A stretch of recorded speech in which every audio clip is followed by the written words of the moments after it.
We begin with a flashback to Tuka's past, where we witness the events that led up to the fire dragon's destruction of her once tranquil village. The scene changes to Tuka's father holding her in his arms as he stands before a well with the burning village in the background.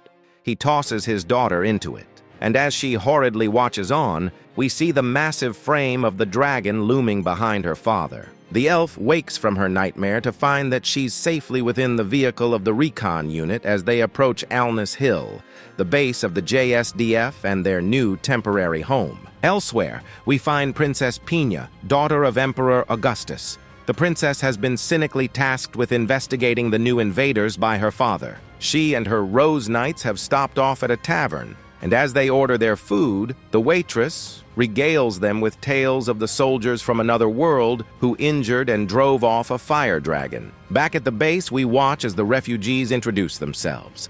They're amazed by all the technology and, most importantly, the delicious food on offer.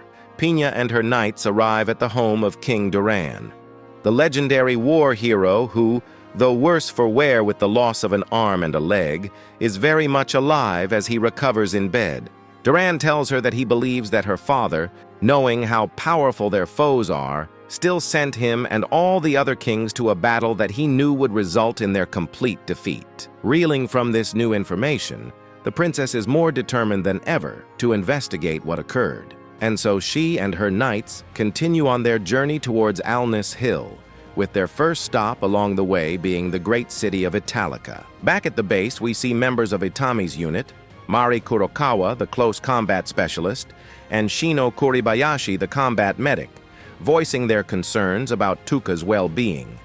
Turns out that the elf, believing her father is still alive and actually with her, has been asking for two of everything, including men's clothes. Elsewhere, we find the elf voicing her concerns to Rory. She's worried that they'll not be able to rely on the help of the JSDF for long and is anxious about their future when that time comes. Lele shows up to the conversation. She takes Rory and Tuka to a nearby field filled with the remains of defeated dragons.